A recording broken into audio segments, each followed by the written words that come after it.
Used to be, you knew what to do with all the memorabilia of your life. You'd put it in a box to give to your kids, or you'd write it into your will. But these days, the most complete record of your life may not be in boxes. It may be online. All those photos, videos, daily events on Facebook, thoughts on Twitter. What happens to all that stuff when you move on to the great cyber cafe in the sky? We have entered this time as a society where we're a bit ahead of our laws and our policies with respect to our digital property. Evan Carroll is an expert on what happens to our online stuff when we die. He and his co-author maintain a blog, and they've even written a book. Some states have laws, some states don't. Some people put these things in their wills now, some people don't. So there are so many different things that could happen. Nobody crashed into that messy state of affairs harder than John Berlin. It was just one more memory I wanted of him.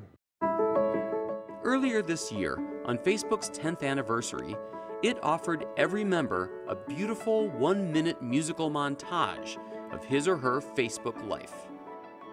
Jesse Berlin had died in 2012, and his father John dearly wanted to see his son's montage video.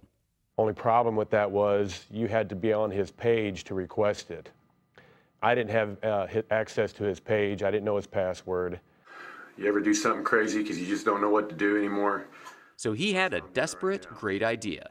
He made a YouTube video. Mark Zuckerberg and Facebook. Took my iPhone, I propped it up on a picture against the wall, and I just poured my heart out on it to Facebook and Mark Zuckerberg.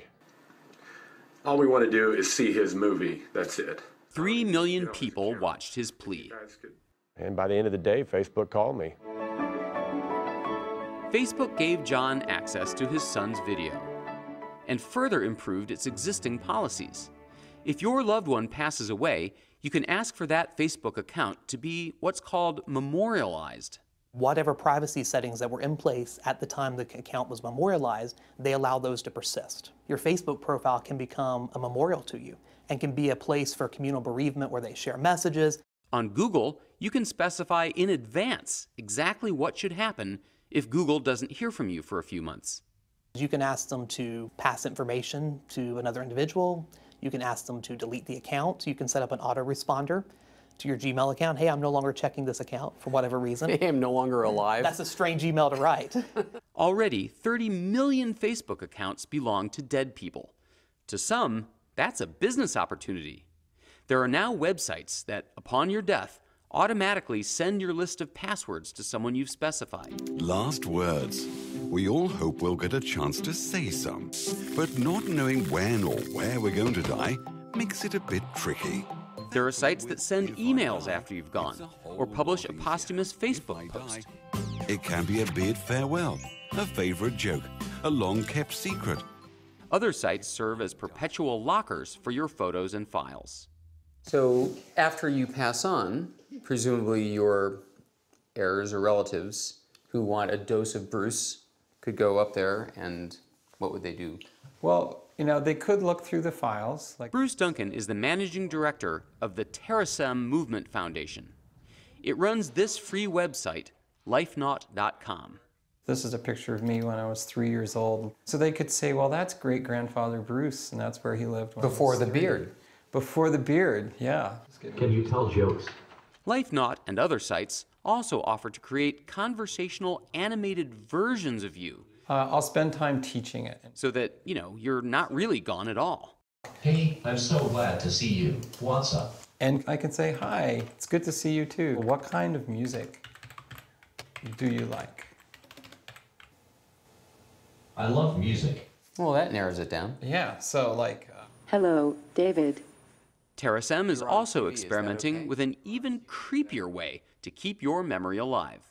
Where were you born? I am originally from Los Angeles, you know. Bina 48's looks and responses are based on a real person's. Bina Rothblatt, the wife of Terasem's founder. How far along is Bina 48? So she is like the first, what I would call a pretty primitive demonstration of that idea. Primitive is right. Were you married? and number 160, and number 160, and number 160, and number 160. Are you and quite all number right? 160, and number Evan Carroll isn't quite sold. To be honest, I feel like some of those services are a bit of a novelty, and I wouldn't rely upon them to be here when I'm gone. So suppose that I am someone who's very private and I don't want my stuff to live on after I'm gone. What are the steps I can take now? The number one thing I would recommend you do is you make sure your family knows those wishes and they know where your files are stored. Okay, and now what if I'm the opposite? What if I want my stuff to live on for future generations to enjoy? What are my best chances? Well, it's the exact same thing. You want your family to know, these are my wishes, this is what I would like to happen. And of course, back up your content, because multiple copies keep stuff safe. Because we all know there's only 3 sure things in life: death, taxes, and hard drive failure. Absolutely. Hard drives fail all the time.